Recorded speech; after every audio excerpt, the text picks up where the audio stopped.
Salam, hər vaxtınız xeyir, Mirfəqan və təlim iştirakçıları. Hər biriniz xoş gəlmisiniz. Mən Babayeva Xədicə Education platformunun rəhbəriyəm. Bugün sizlərlə birlikdə Instagramda müştəri cəlb etməyin yollarını öyrənəcəyik. Təlimçimiz Mirfəqan Hacıyevdir. Zəhmət olmasa təlimçimiz danışarkən mikrofonları bağlı saxlayın. Təlimçimiz sonunda hər birinizin sualını cavablayacaq. Sözü çox uzatmadan verirəm Mirfəqan bəyə. Buyurun Mirfəqan bəy. Hər vaxtınız xeyirli olsun, dəyərli iştirakçılar. Hər biriniz xoş gəlmisiniz.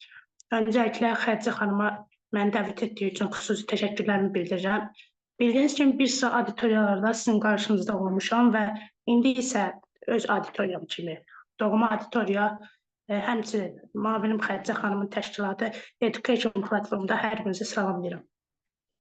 Dostlarım, təlim boyu mən sizə Instagramdan necə müştəri cəlb etmək olar, necə ideal səhifə qurmaq olar, hətta vaxtımız qalarsa bir neçə şəxsin səhifəsi isə analiz edəcəm. Zəhmət olmasa təlim boyu mən danışan zaman mikrofonları bağlı şəkildə saxlayaq, chat bölməsində əlavə müzakirə etməyək. İndi isə bir xahişim də olacaq ki, aranızda Instagram istifadə edənlər chat bölməsinə plus işarəsi atsın. Kim Instagram istifadə edir?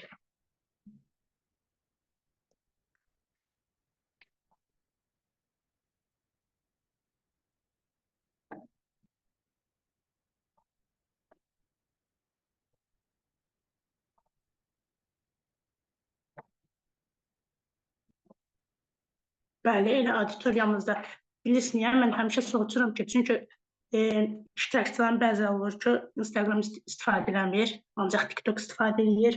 Heç Instagram bayaq yükləyib baxmayıb içinə. Mən istəyirəm ki, Instagramdan həqiqətən, necə deyim, məlumatı olan şəxslərlə biz bu təlimi davam edək. Deməli, əzizlərim, Instagramda müştəri cəlb etməyin yolları. İlk olaraq özümüzü daima müştərinin yerinə qoymalıyıq. Biz Instagramda müştərini necə cəlb edərik? Hər hansı bir xidməti və yaxud da ki, məhsul satırıqsa, biz Instagramda müştəri cəlb etməyi bacarmalıyıq. Çünki niyə? Müştəriyə biz özümüzü inandıra bilmiriksə, müştəriyə necə deyim, özümüzün professionallığımızı sübut edə bilmiriksə, heç bizə müştəri chat bölməsi, yəni mesajlaşma bölməsində yazmaz. Təbii ki, müştəri yazandan sonra da müştəri əgər chat bölməsində yazıbsa, işin 50%, yəni tamamdır. İndi bizim satış psixologiyası bilməmiz vacibdir ki, biz o müştərini tam əlimizdə gəlibdirsə, o müştərini özümüzə saxlayaq, özümüzə tutaq. İndi isə düşünürəm ki, əsas məsələ o müştərinin bizə yazmağıdır və yazandan sonra necə cavab verməliyik? Mən tədbir boyu ondan danışacağım. Deməli, əzizlərim, səhifəmiz mütləq, yəni Instagram hesabımız mütləq, necə deyim, professional görünüşdə olmalıdır. İstər logomuz, istər biomuz, istər, necə deyim, profilimiz və s.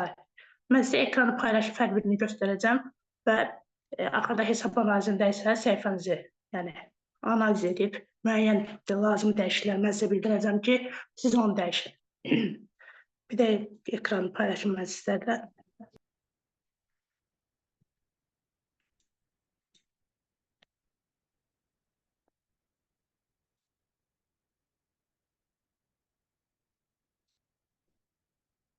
Bir dəqiqə.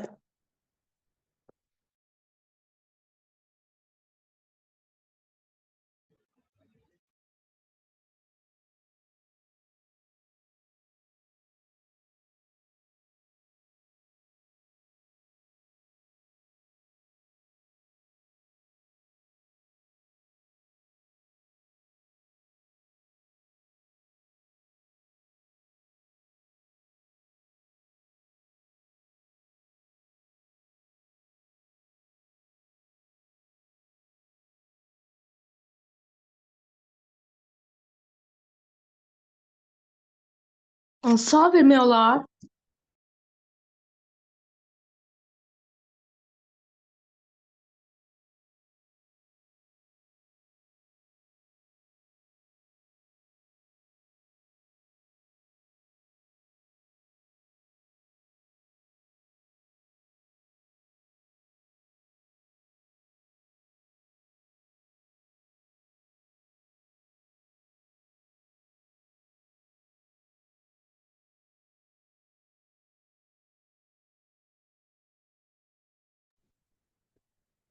Sual vermək istəyən kimidir, buyurub verə bilər.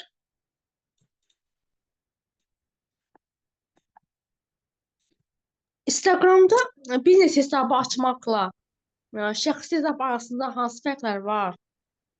Instagramda bir neçə hesab açmaqla şəxsi hesabın hansı fərqi var? Əslində, yəni açdığınız bütün hesablar sizin öz hesablarınızdır. Sadəcə sizin onu istifadə etmə qaydanız var. Məsəl üçün, mən öz səhifələrimdən bildiyiniz kimi bir MMC-nin hesabını açmışam, bir klubumun, yəni ekologiya klubunun hesabını açmışam, bir isə şəxsi öz hesabımı açmışam. Mən şəxsi öz hesabımı iki cür idarə edə bilərəm. Necə deyim? Birində məsəl üçün öz şəkillərimi, nə bilim, müəyyən reelslər falan paylaşa bilərəm və yaxud da ki, özüm təlimçi kimi hansı verdiyim xidmətlər varsa, bunları paylaşa bilərəm. Və mən istəyirəm ki, Instagram hesabı üzərindən indi onlar sizə göstərəcəm ki, ideal səhifə necə qurulur, ideal səhifə düzülüşü nədir? Yəni, o açdığınız səhifənin xarakterikasından asılıdır ki, məsəl üçün, siz səhifədə, necə deyim, öz paylaşımlarınızı edə bilərsiniz. Şəkilmi, videomu, ancaq başqa bir hesabda da, məsəl üçün, ixtisasınızla bağlı, məsələn, təhsilinizlə bağlı bir şeylər paylaşıb, həqiqətən auditoriyayla nəsə paylaşa bilərsiniz. İndi isə baxın, görün mənim ekranım görsənir.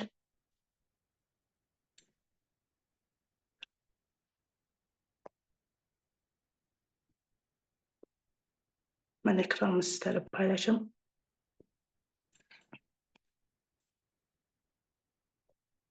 Dostlar, ekranımı görürsünüz.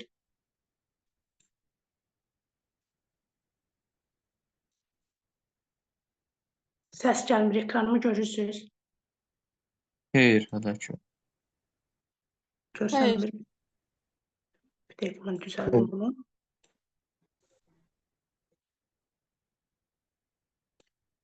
Ola bilsin ki, nəxırda bir problemdir. Ancaq narahat olmaya gərək yoxdur.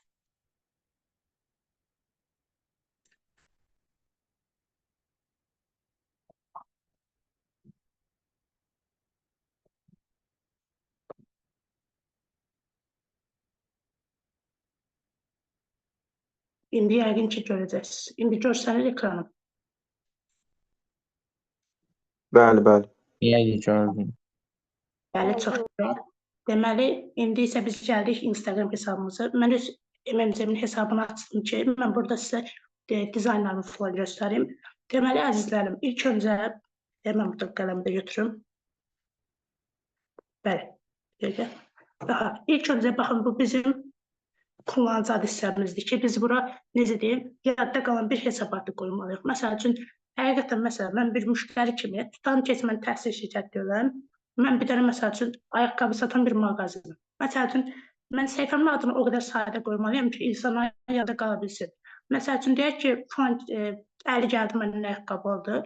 2 aydan sonra, məsəl üçün, yeni bir almaq istəyəndə, o deyəcək ki, məsələn, Instagramda bir hesab var idi, mən ayaqqabını oradan tapmışdım. İndi həmin o hesabı axtarım. Mənim kullanıcı adım nə qədər sadə olsa və yaxud nə qədər açar söz vermiş olsa, məni oradan daha tez tapıb, məsələn, məndən ayaqqabı ala biləcək. Ona görə mütləq hesab adınızda çoxlu açar sözlər, kullanıcı adınızı isə sadə qoyun. Məsəl üçün, mən King Education Company və King Edu az qoymuşam. Yəni, düşünürəm ki, hər kəsən yadında qalar. İndi gəldik əsas məsələyə, baxın, dostlar, bu hissə. Baxın, bu hissəni mütləq şəkildə çoxlu açar söz yerləşdirməlisiniz. Deyəcəksiniz niyə? Çünki axtarış məsələsində əsas məsələ, baxın, bu hissədir. Yəni, bu hissəni siz nə qədər mükəmməl qoymalısınız ki, həqiqətən müştəri, necə deyim, açar söz axtaranda, məsələn, Instagramda axtarış yerindən, mən burada, məsələn, kurs yazmışam. Müştəri, məsəl üçün, Instagramda kurs axtaranda, mənim səhifəmi onun qarşısına çıxardacaq və yaxud təlim axtaranda, mənim səhifəmi onun qarşısına çıxaracaq. Və yaxud marafon hazırlıq axtaranda mənim səhifəmi onun qarşısına çıxaracaq. Yəni, mütləq, baxın, bu tamat hissəsində mütləq, yəni, vacib məlumatları yerləşdirməlisiniz. Yəni, necə deyim, kursdumu, təlimdimi, marafondurmu, hazırlıqdımı, bunu yerləşdirməlisiniz. İndi isə gəldik bioqrafiya hissəsi. Bioqrafiya hissəsində isə bioqrafiya hissəsini gördüyünüz kimi necə qurmaq lazımdır. Birinci hissədə hansı xidmətləri verirsiniz? Məsəl üçün, mən yazmışam ki, peşəkar təlimçilərlə ödənişsiz görüşlər keçirirəm. Sonra, məsəl üçün, indi sizdə olub, rəqiblərinizdə olmayan nə verirsiniz, məsəl üçün. Mən yazmışım ödənişsiz abituriyent hazırlığı. Çünki bizim qruplarımız var ki, həqiqətən burada müəllimlər müəyyən vaxtlarda, məsəl üçün, ödənişsiz şəkildə abituriyentlərlə məşğul olur. Sonra, məsələn, 3-cüyə də yazmışam və, məsəl üçün, 4-cüyə, məsələn, yazmışam 2 illik fəaliyyət. Bu da yəni çox gözəldir. Məsələn, fəaliyyətimin müddətini bildirmişəm və aşağı, məsəl üçün, hesab dilində öz hesabım deyə görsənmir. Aşağıda bir dənə də mənim əlaqə hissəm var. Mən əlaqə hissəsinin qarşısında bir çağırışçı mətn yerləşdirməliyəm. Necə deyim? Yəni müştəri bu işə qoşulsun deyə çağırışçı bir də mətn yerləşdirməliyəm və bunu istifadə etmək üçün əsasən Linktree-dən istifadə etməliyik. Yəni Linktree vasitəsilə, məsəl üçün deyək ki, mənim 10 dənə linkim varsa, hamısını Linktree vasitəsilə birləşdirib bir hesabda yerləşdirərək. Məsələn, müştəri gəldi mənim hesabımı, gördü ki, da hər şey qaydasında da belə cəlb edicidir. Necə deyim, müştərini mən cəlb eləmişəm məsəl üçün. İndi gəlib baxacaq ki, həqiqətən mənim fəaliyyətlərim doğrudur, yəni mənim dediyim düzdür. Bunu necə düzəldə bilərik? Baxın, highlightslar hissəsinə. Highlightslar hissəsini baxın, hesabımın logosuna yoxdur. Mənim məsələn, bilet rəngim narıncıdır. Və mən bütün paylaşımlarımı narıncı rəngdə edirəm. Gördüyünüz kimi logomun rəngidir. Hər birini bir narıncı şəkildə yığmışam. Məsələn, geri dönüşlər qoymuşam ki, məsələn, müştəri inansın. Əvvəlki müştərilərin geri dönüşlərini paylaşıram ki, hər hansı məsələn bir təlim iştirakçısı mı, tədbir iştirakçısı mı geri dönüşlərdə bunu görsün və həqiqətən mən uğurlu bir şəxs olduğumu bilsin. Və yaxud müəllimlər hissəsində məsələn, universitet dərs keçən müəllimləri paylaşmışam və marafonlar hissəsində isə müəyyən marafonlarımız var ki, bunu paylaşmışam. Gördüyünüz kimi hesabın hamısı rəngi narıncıdır. Bir də mən bunu təmizləyim. Bəli, hesabın hamısı rəngi narıncıdır. İndi isə baxın dostlar, indi isə gəldik məsələn paylaşımlarımın rənginə. Baxın, hamısı narıncı rəngdə. İndi məsələn, bu mənim postum deyil, bu hansı bir təşkilatla ortaq paylaşımımdır bu heç. Ancaq baxın, postlarımın hər biri narıncı rəngdə. Və müştəri hesaba baxacaq, deyəcək hər şey okeydir, yəni hər şey uyğundur. Mən buna müraciət edə bilərəm. Müştəri ilk öncə məsəl üçün, tutalım ki, mən bir dənə kursumu paylaşmışam. Necə deyim? Belə bir elan paylaşmışam məsəl üçün.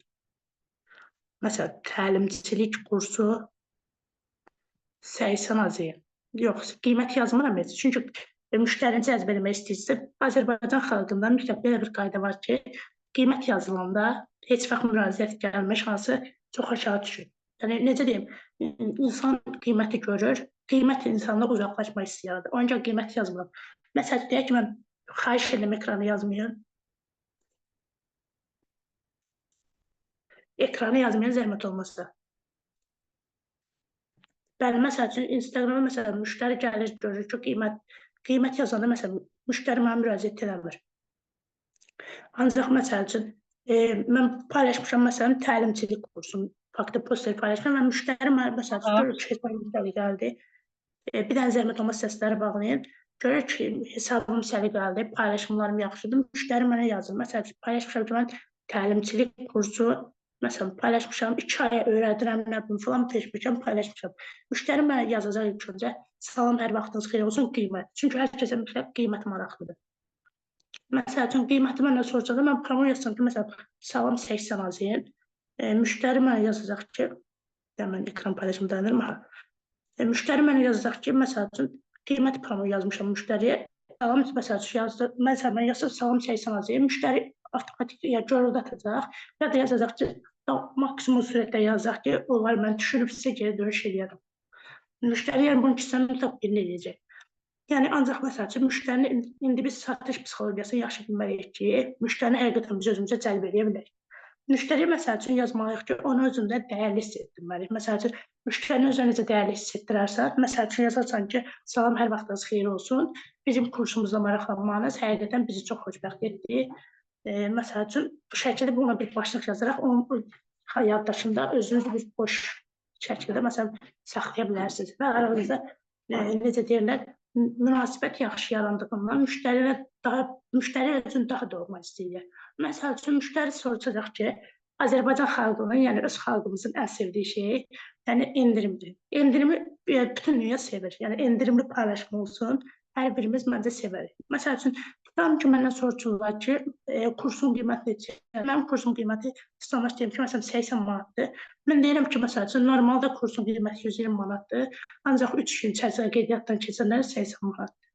Məsələn, deyirəm ki, 3 gün içərisində qeydiyyatdan keçən 80 manatdır. Müştəri deyir ki, bu 3 gün qəşəng dəyərləndirmə olur. Mən səhifəmi göstərmişəm, səhifəm səliqəlidir, normal hesab yığmışam. Və əsas məsələ budur ki, Instagrama müştərini cəlb etməliyəm. Məsəl üçün, indi dedim 80 manat, endirim sözünü işlətdimsə, bir addımda yaxınlaşdım. İndi müştəri deyəcək ki, məsəl üçün, nələr daxildir? Məsələn, deyəcəm ki, falan şeylər daxildir, feşməkan daxildir, arxadan məsələn tipum daxildir. Məsələn, tipum lazım olsa belə bir şəklini çəkib atacağım ki, müştəriyə məsələn kursumu bitirənə belə bir diplom verir.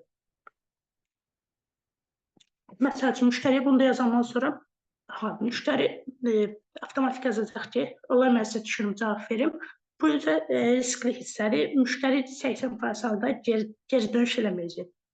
Yəni bu sözsüz bir haldır ki, müştəri mənə məsəl üçün geri dönüş eləməyəcək 80%. İndi mən məsəl üçün kursu reklam edirəm. İndi məsəl üçün biri geyimi satır, biri nə bilim nə satır. Məsəl üçün müştəri o sözü yazdısa, əlimizdən üzülə bilər o müştəri. İndi biz onu tutmalıyıq. Bizə tutaraq müştərini, məsəl üçün deyirəm ki, bron ödəyişi, məsələn 80 manatın 20 manatını indi ödəyərək, qalan hissəsi isə dərs bitərək hissəli şəkildə ödəyə bilərsiniz. Yəni məsəl üçün müştəri daha da dəyərli istəyəcək üçün deyəcək ki, gör mənə, istərsə deyəcək ki, gör mənə bu necə şərait yaratdı, bu işlətmə necə şərait yaratdı və 2 qat daha dəyərli olacaq və əmin olun ki, qəbul eləmə şansı olacaq. Məsəl üçün deyərsiniz ki, məsələn, son 3 yer qaldı, nə bilim nə, bu üzrə necə deyim, bu risklandı. Yəni müştəri deyəcək ki, məsəl üçün, böyük ehtimalle kursu da minimum 10 nəfər götürəcək birisi və təxminən deyəcəm 3 nəfər işə qaldı. Deyəcək deməli, məsələn, 7 nəfərin deməli bəyənibdir ki, bu kursa qatılıbdır. Bizim də bir hatalar sözümüz var. Məsəl üçün,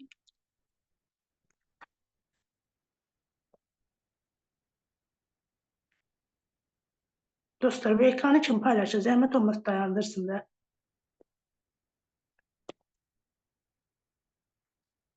Zəhmət olmasa ayarlarla oynamayın da, biz burada təlim keçirik. Bəli, məsəl üçün, müştəri Instagram məsəl üçün yazdı və bu şansı da ayarlayandan sonra, yəni heç kim deməsə, məsələn, bron ödəyişi, nə bilək ki, ödəyişin yarısını ödəyəcək və yaxud ödəməyəcək. Mən bitirəcək bir şeyim yoxdur. Tutam bu dərsimə qatılıbdır, 10 nəfərə keçdiyim dərsdə qoşulub 11-ci nəfər budur deyək ki. Mən bitirəcək heç nəyim yoxdur. Dərsimə qatılma haqqını almışam, amma yəni nisiyə söhbət olmasın. Müəyyən bir ödəyiş alırsınız, nisiyə söhbət olmasın.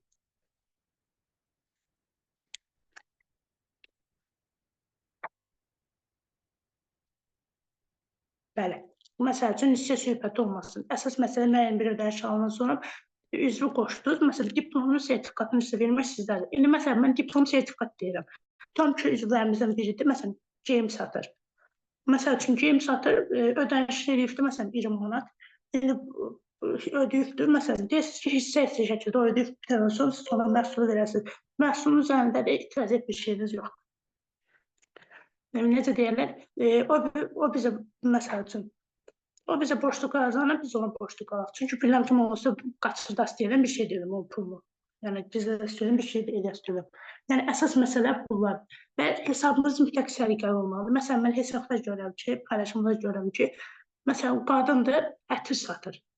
Hesabın profilinə qoyubdur 3 dənə övladın şəklini, necə deyim, yoldaşı ilə 3 dənə övladın şəklini, necə deyim, altdan da yazıbdır ki, nə bilim, 3 uşaq anası, nə bilim nə, başlayıb belə bir hesab yazıbdır. Yəni, uşaqlar, necə deyim, biz hesab, məsəl üçün, axtarış eləyiriksə, mən bir müştəri kimi, özümə parfüm almalı, axtarış eləyirəmsə, mən axtarış eləyirəm, yazmayacam, 3 uşaq anası, nə bilim, 4 uşaq atası. Mən yəni yazacam ki, məsəl üçün, parfüm satılan yer. O sizə mən bayaq göstərdim, təlim, kurs, marafon. İndi isə, məsələn, mən axtarış eləyəcəm ki, parfüm. Necə deyim, ətir. Məsələn, mən bu sözləri yazacam. Yəni, İndi əsas məsələ loqodur. Loqodan məsəl üçün deyək ki, şu övladın şəklini qoyub, parfüm verirdi. Məsələn, bir dənə loqonu hazırlasın, yerləşdirsin. Necə deyim, parfüm şəklini çəkib qoysun. Yəni, bu başqa məsələ. Ancaq bu xanım, məsələn, tutub övladlarının şəklini qoyubdur. Yəni, bu, yəni, necə deyim, hələ bunu bioqrafiyasında yazanları həqiqətən, yəni, heç başa düşmürəm. Üzrü sayın, mən biraz açıq sözlüyəm, yəni, heç bir şeyi gizlətmək istəmirəm. Yazıqdır ki, məsəl üçün, bir dənə mən Instagramda belə profillərə çox baxıram. Məsələn, biri yazır ki, biosuna, nə bilim, üzü işarəsi qoyur, təvəllüd yazır. Nə bilim, neçəncəsi. Xanım, məsəl üçün, ancaq həkimdir, psixolog. Məsəl üçün, yazır ki, bioqrafiyasına üzü işarəsi, nə bilim, 25 may 2021. Yəni, insan bir fikirləşər ki, məsəl üçün, mən bir müştəri kimi fikirləşərəm ki, yəni, xanımın evlənmək tarixi, yəni, mənim nəyimə lazımdır. Onun psixologdursa, öz fəaliyyətinə yazmalıdır. Heç olmasa, ən qıraqda heç olmasa üst təhsili aldığı universitetin adını yaza bilərlər. Tutub evləndiyi tarixi yazır. Yəni bunların hər birinin mənasızdır. Məsələn, müştəri təbii ki, bunların hamısı birinci altına gəlir. Ağzından belə çıxmaz bu sözlər, birinci altına gəlir və istərsən bu hesabı qoyub başqa bir hesaba bundan maraqlanır. Və gəldik highlight hissəsinə. Gördünüz mənim highlight hissəm necə səliqəli idi. Hamısını arıncı rəngdə, hamısı necə deyib, qəşəng simvolik saat düzəltmişəm, yerləşdirmişəm. Ancaq müştəri məsəl üçün gələcək, görəcək ki, məsəl üçün, necə deyim, hər şey bir-birinə qarışıqdır, nə bilim, rəhlər bir-birini yeyir. Məsəl üçün, mən hamısını narıncı rəng paylaşmışam. Müştəri gətirib birini paylaşmasam, deyək ki, qırmızıdır, biri yaşıldır. Müştəri deyəcək ki, buna bu necə hesabdır? Yəni, bunun səliqəsi belə gözünü yoracaq, çıxıb digər bir hesaba baxacaq ki, mənim digər bunu baxacaq. Və burada yenə təbii ki, mən itirdim. Mütləq sadəlik və şıqlıq olmalıdır sizin hesabınızdakı. Həqiqətən müştəri, necə deyim, sizi bəyənsin və iş görmək istəsin. Mən yazışma bölməsində sizinlə danışdım və əsas məsələ budur. Unutmayın, satış psixologiyasını yaxşı bilməlisiniz. Müştərini özünüzə yaxşı cəzbləməyə bacarmalısınız. Çünki həqiqətən müştəri düz əlinizə gəlibdirsə, siz o müştərini qaçırdırsınızsa, deməli, problem sizdədir. Məhsulunuzda deyil, problem sizdədir. Sadəcə müştərini özünə dəyərli hiss etdirib, onu tam qabağınızda son tutmağa bacarmalısınız. Yəni, müştərinin sizə yazmağı üçün səhifəniz səliqəli olmalıdır ki, mən sizə dediyim hissələrə mütləq diqqət etməlisiniz. Hesabınız professional olmalıdır. Məsələn, bioqrafiya hissəsində birinci hissəyə nə yazmalısınız? Məsəl üçün, mən necə, məsələn, birinci hissədə sizin fəaliyyətiniz nədir onu yazırsınız, bioqrafiya hissəsi. İkinci hissədə yazırsınız ki, sizin rəqiblərinizə fərqləndirəcək üstünlüyünüz nədir? Məsələn, üçüncü hissəyə yaza bilərsiniz ki, nə bilim, neçə illik fəaliyyətiniz varsa, məsələn, onu qeyd edə bilərsiniz. Dördüncü hissədə isə çağırışçı bir mətn olmalıdır. Məsəl üçün, deyək ki, yazmalısan ki, məsələn, mən deyək ki, necə deyim, mən deyək telefon ustasıyam. Yazmalıyam ki, bir, məsələn, xarab olmayacaq telefonlar üçün. İndi bioqrafiya bir riskdən demək düzgün olmur. Məsələn, deyəcəm ki, bir daha usta yanına getmək istəmirsinizsə, elə indi bizə müraciət edin. Məsələn, bu çağırış mətni görürsünüz belə. Özüm avtomatik reklam edirəm. Məsələn, usta da müştərinin ağlında istərsən, mənim öz güvənim müştəri istərsəniz çəkir və müştəri mənim öz güvənimə görə mənə müraciət edir. Yəni, dəyərlilərin əsas məsələ budur. Yəni, bunları bacardıqsa, bunları etdirsə, sizin Instagram'a gəlir əldə eləməyiniz asaddır. Şəxsən mən qrafik dizayner, yəni Canva ilə məşğul olaram. Sadəcə Photoshopla da işləyirəm, ancaq daha çox Canva'ya üstünlük tuturam. Məsəl üçün, mənim heç demək olar ki, bir daha hesabda heç olmasa bir gündən bir müştəri yazır, mən 10 manata yaxın dizaynımdan qazanc götürürüm. Yəni, əsas məsələ hesabın səliqəli olsun. Yəni, durduğum yerdə, məsələn, yaşlarım, mən 18 yaşım var, məsələn, yaşlarım Instagramdan, necə deyim, videoya baxmaq üçün girəndə, mən Instagramdan pul əldə edirəm. Yəni, əsas məsələ budur, vaxtını düzgün idarə eləmək. Çünki vaxtını düzgün idarə eləmək deyək ki, ancaq təlimlərə qoşulun, sertifikat bazanızı genişləndirin. Çünki həqiqətən işə qəbulda diplomun yanında sizdən sertifikat istəyirlər. Sizin təcrübəni isbat edir, məsələn, sertifikat verir. Çünki diplom, universitet diplomu və ya kurs diplomu yalnız və yalnız bizə nə öyrədir? O iş haqqında, məsələn, müəyyən bir bazı öyrədir. Ancaq iş mühitini görmək üçün, yəni iş mühitində həqiqətən olmalısan ki, sən, məsələn, işçi kimi işə yürürsünlər. Tutarım ki, məsələn, mən 2 dənə işçi, məsələn, mən sahib gələm, 2 nəfər mən müraciət edibdir, məsələn, ikisi yeni universitet qutarıb, yeni ixtisas qutarıb. Necə deyim, mən kurs direktorum, dil ədəbiyyat müəllimi axtarım, 2 dənə diplom var, ikisi də yeni diplom gətirib. Bunların arasında mən bir fərq tutmalıyam mı? Məsələn, birini görmüşəm diplomun arasında nədir? Məsələn, Education platformundan ideal müəllim marafonu və yaxud da ki, mənim King Education Company-dən nümunə kimi verdiyimiz təlimlərdən də danışıram. Məsələn, King Education Company-dən ideal sinif necə olur və sinif idarə etmə qanunları, məsələn, belə bir təlimdir. Məsələn, mən müdür kimi deyəcəm ki, 18-də də diplom var, yəni birin bir əldə. Ancaq bu bir xanımda, məsələn, görəcəm ki, xanım isə bəyədirsə, görəcəm bunun sertifikat sayı çoxdur, necə deyim, bunda İstərseniz o xanımdan fərqlidir və o xanımdan yüksəkdir. Avtomatik onu işçi kimi götürəcəm. Və əsas məsələlər budur ki, siz mütləq daima təlimlərdə olun, yəni bilik və bacarıqlarınızı böyüdün ki, həqiqətən siz nəsə əldə edə bilərsiniz. Kimisə sualı varsa versin və 21-40-dan o tərəfə isə biz hesab analizinə keçək. Çat bölməsinə mən baxıram. Bir dənə çat bölməsən gərək 8-dən çat var. Çox sağ olun, Beynəlxalq Karyera Akademiyası, təşəkkür edirəm. Minnətdaram. Sualı olan varsa buyurub müraciət edə bilər. Mən hər birinizin sualını cavablandırmağa hazıram. Və yaxud iradınız, təklifiniz varsa yaza bilərsiniz yenə də.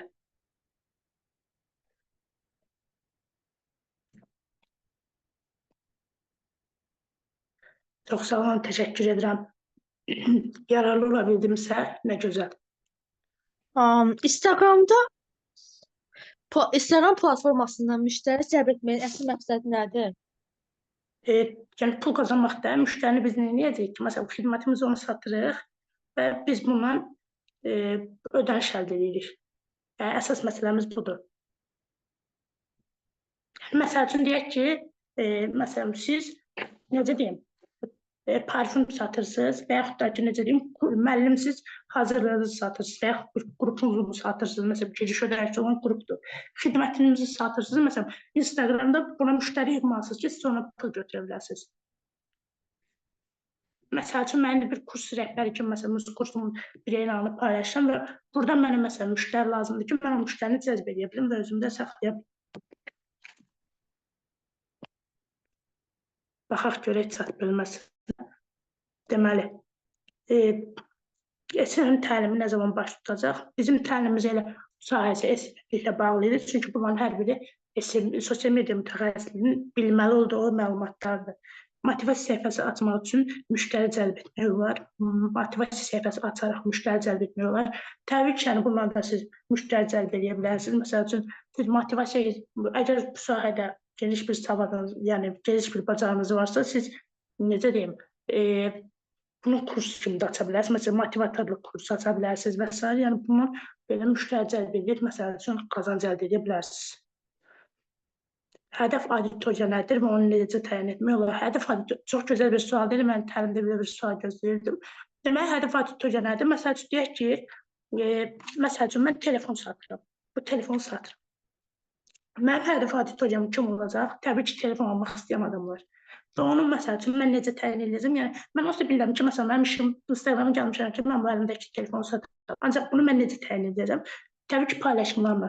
Instagram görəcək ki, mən bioqrafiyamı qəşəng deyib və yaxud dedim ki, kullanıcı adım falan telefon satmaq uyğundur.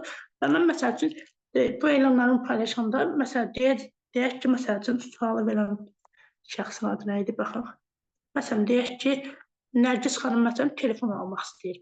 Məsəl üçün, mən telefon satıram, bu alır. Instagram məni onun kəşfiyyətinə çıxaracaq.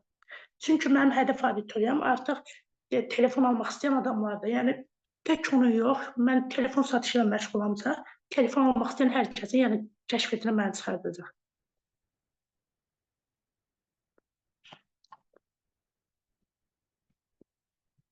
Yəni, hədəf auditoriyada, məsələn, gördüyümüz iş kimi, məsələn, mən telefon alqı-satqısı ilə məşğul olamsa, necə deyim, ingilis dil kursu axtaran bir şəxsə, yəni mənə lazımsız gələcəm. Yəni, məsələn, ona görə, məsələn, Instagramda görürəm, səhifə alırlar, biri keçən almışdı, məsələn, üçün bizim kimi bir təşkilatın biri idi. Rəhbər gedib, necə deyim, kurs səhifəsi almışdı, bu video səhifəsi almışdı, götürüb bunu akademiya hesabı vermişdi. Dedim ki, məsələn, o psixologiyada olan insanların, yəni %99%-nə, yəni bu hesab mənasız gələr. Yəni, onun takipçilərdir, məsələn, onlar video axtararkən gəlib görəcək ki, məsələn, filan kəs kurs paylaşıb, Bəhmət kəs kurs paylaşıb. Yəni, bu şəxsə mənasız gələcək. Hədəf auditoriyanı, yəni sıfırdan düzgün təyin etməlisən ki, biləsən ki, axıra qədər sən hansı işi görsən və səni izləyənlər kimdir və əsas məsələ izləyicilərini, yəni öz izləyicilərini mütləq müştəriyə çevirməyə bacarmalısın. Başqa sual olan varsa, buyurun müraciət edə bilər.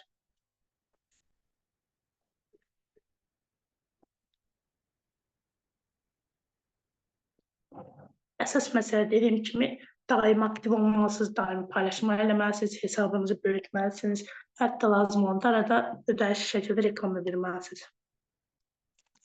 Hal-hazırda təlim suallar bitdiyi zaman böyük ehtimal 1 saata falan, yəni 1 saatlıq təlim olacaq. Yəqin ki, 22:00-a falan yekunlaşır. Dostlar, istəyirsə hesab analizinə keçək, görürəm ki, suallar yoxdur. Zəhmət olmaz, siz hesab analizi linkini mənə göndərin. Yəni, chat bölməsə hesab analizi linkini atın ki, istəyənlər varsa hesabını analiz edək.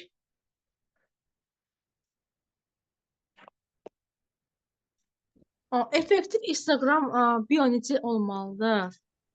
Bayaqlarım qeyd elədiyim kimi, Nərgiz xanım, məsəl üçün, birinci şəkildə Instagramda, yəni o bioqrafiya hissəsindən 4 hissədə birinci şəkildə sizin fəaliyyətiniz nədir, onun haqqında yazmalısınız. İkinci, üçüncü hissədə sizin rəqiblərinizə fərqlənən hissə nədir, onu yazmalısınız. Və məsələn, aşağı çağırışı bir mətn yazmalısınız və məsələn, link vasitəsilə də əlaqə vasitəsilə yerləşdirməlisiniz. Bu qədər bəsit. Ancaq hər şey bioqrafiyadan asılıdır ki, məsələn, bioqrafiyada artıq necə deyim, əlavə bir şey olsa, müştərini istərsiniz diqqət yayındıracaq. Ona görə sırf dediklərim olsa, siz müştərini əldə edə bilərsiniz. Sertifikatlar və PDF-i nə zaman atacaqsınız? Çox sağ olun, Rüyal bəy, təşəkkür edirəm. Sertifikatlar da bağlı, siz Xədicə xanıma yaxınlaşın, o sizə lazımlı şəbəkəyi göstərəcək. PDF materialı isə təlimdən sonra mən sizə göndərəcəm. Dostlar, istəyirsə siz səhifələrinizin linkini atın, mən bir-bir analizi keçim.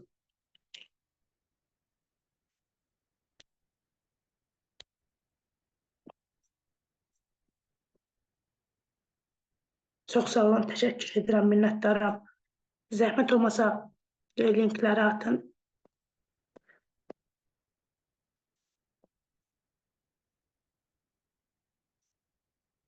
Instagram hesabında profil necə olmalıdır? Bu da çox gözəl bir sualdır. Mütləq, əgər bir mütəxəssissə, mütləq müştəri sizə aydın şəkildə görməlidir. Üzünüzü aydın şəkildə görünəcək şəkildə düzəltməlisiniz.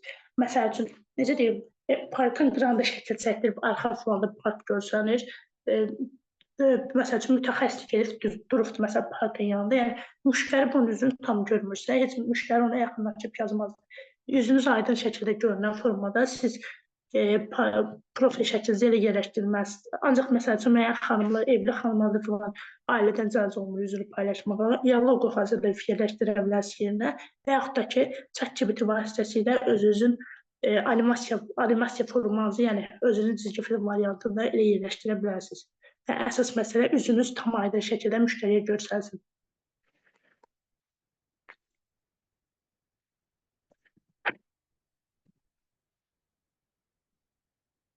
Profil şəkli və paylaşımların dizaynı müştəriyə cəlbinə necə təsir edir? Təbii ki, mən bayaqlarında vurğuladığım kimi Instagram səhifəsiniz, şəkliniz aydın düşməsə, yəni müştəri sizin üzünü tam aydın görməsə, ondan sizin aranızda bir etibar bilməm yaranmaz. Və paylaşımların dizaynı mütləq eyni rəngdə olmalı. Məsələn, mən bir rəngim bayaq vurğuladığım kimi narıncı rəngi idi. Mənim bütün paylaşımlarımda, loqomda narıncı rəngdədir. Və buna görə mən hesabımı səliqəli görsənir və bu da, necə deyim, bir elit variant göstərir ki, müştəri bunu görür, mənə yaxınlaşır.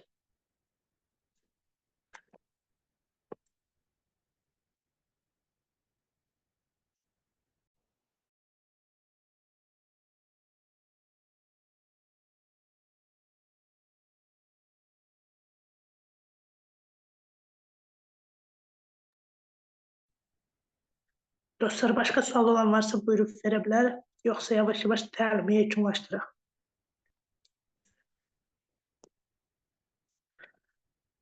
Təşəkkürnamə CV-də rol oynayır. Əsasən sertifikat daha yaxşıdır, çünki təşəkkürnamə necə deyim, mən düşünürəm ki, sertifikatdan həmişə bir pillə aşağı olur. Yəni, əsas məsələ sertifikatlara və diplomlara baxın. Məsəl üçün, diplomunuz sertifikatınız nə qədər çox olsa, o qədər yaxşıdır. Təşəkkürnamə, yəni, elə effektiv rol oynamır.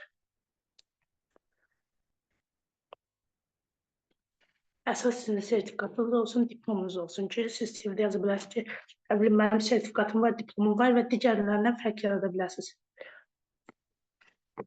Təşəkkürnamə isə, məsəl üçün, deyək ki, filan bir tədbirdə iştirak edirsiniz, səhiyyə onun sübutudur ki, məsəl üçün, siz müştəri cəlb etmək haqqında bir təlimdə iştirak edirsiniz. Məsələn, göstərə bilirsiniz ki, məsələn, mən bu təlimdə iştirak eləmişəm. Yəni, bunun sadəcə bir sübutudur. Ancaq siz sertifikatları dediyim kimi daha çox üstün edir.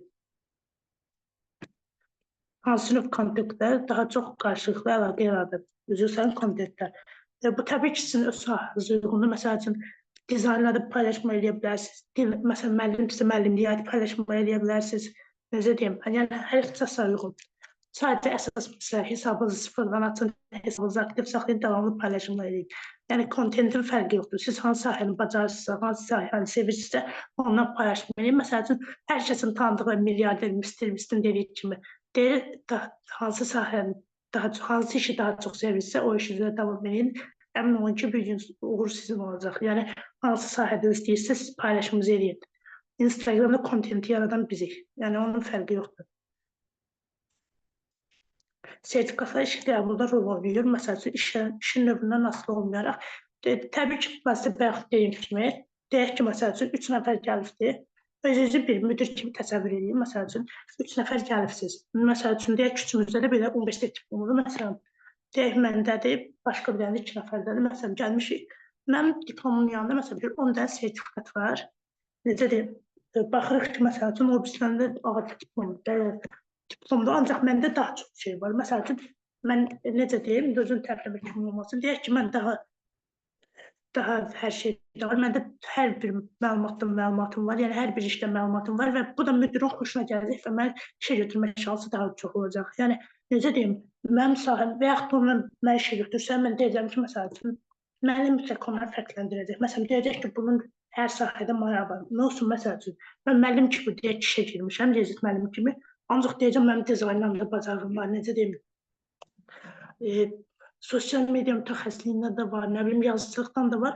İstərseniz, yəni, mən müdirin gözündə sevimli işçi olarım. Niyə? Çünki mən hər sahədən bacarığım var. Təbii ki, bunu işimdə də göstərəcəm və əlavə sertifikatlarım olduğuna görə, necə deyim, o birislərdən fərqimiz olacaq. Mən özüm, məsəl üçün, siz yəqin ki, mən auditoriya tanıyanlar var. Mən Gəncə Dövlət Universitetinin 1-ci kurs tələbəsiyəm, ekologiya mühəndisi ixtisası üzrə. Məsəl üçün, universitetdə mən gördülər ki, necə deyim, diplomlarım var, 4 dənə diplomum var və hər təlimdən deyim, mən sertifikat almışam.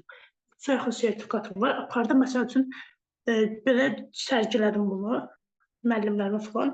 İstərsəniz müəllimlərin gözündə digər tələbələrdə bir pillə yüksəklik görsəndim. Yəni, necə deyim, həm də təbii ki, savadım da var idi o sahə üzrə, həm də sertifikatım var idi deyə. Savadımı sübut edən əsas sənəd sertifikatdır. Yəni, sertifikatda sübut edir ki, həqiqətən mən bu sahədən bacarığım var.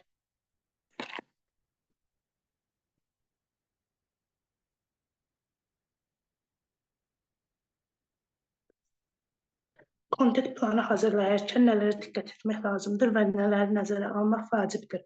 Deməli, kontent planı hazırlayarkən əsasən yəni bilin ki, məsəl üçün, siz necə deyim, başqa bir sahəyə yönəlməyin. Məsəl üçün, necə deyim, siz əgər məsələn ingilis dil müəllimisisə elan paylaşırsınızsa, sabah gün məsələn psixologiyanı nəsə paylaşmayın və ardıcılığı da düzgün şəkildə saxlayın ki, necə deyim, məsələn həftənin yeni günləri falan paylaşın, Instagram sizin algoritmanızı görsün və sizi irəli çəksin. Dostlar, istəyirsə mən açar sözü deyim. Deməli, açar sözümüz bizim olsun kəşfet. Açar sözümüz bizim kəşfetdir. Və təlimdən sertifikat alan bir nəfərə ödənişsiz şəkildə, yəni pulsuz şəkildə Canva Premium hesabı hədiyyə olunacaq. Bunda Xədicə xanım seçər, kim sertifikat aldıqsa onlardan bir nəfərə, yəni hədiyyə edər. Hər birinizə iştirakınız üçün təşəkkür edirəm. İnşallah gələcək tədbirlərdə görüşənədək sağ olun. Bir dənə sual gəldi, onu cavablandırım mən. Bəli, kəşfet. Xarici dil üzrə iş qəbul zamanı sertifikatlar onaylanır. Xarici dil üzrə, məsəl üçün, iş qəbul zamanı sertifikat onaylanır. Dediyim kimi, sertifikat sadəcə sizin üstünlüyünüzü göstərir. Həm də işə qəbul təbii ki, rolu var. Məsəl üçün, sizin sırf o sahə üzrə sertifikatlarınıza varsa, bu sizin işinizi böyüdür. Necə deyim, bu sizi daha böyük göstərir. Siz sağ olun, minnətdaram. Bəli, sertifikatımız olacaq. Siz sertifikat çox Xədicə xanıma yaxınlaşın. Çox sağ olun, təşəkkür edirəm, minnətdaram xoş sözləriniz üçün. Xədicə xanım, cənnət olmaq görməsiniz ki, olarsınız. Mən istəyərəm ki, geri görüşləri paylaşın. Aha, tamam. İştirakçınız üçün hər birinizə təşəkkür edirik. Dəyərli rəhbərimiz, siz də dəvətimizi qəbul edib gəldiyiniz üçün çox sağ olun, var olun. Minnətdaram. Sizi razı duyuruq, sağ olun. Sağ olun, minnətdaram.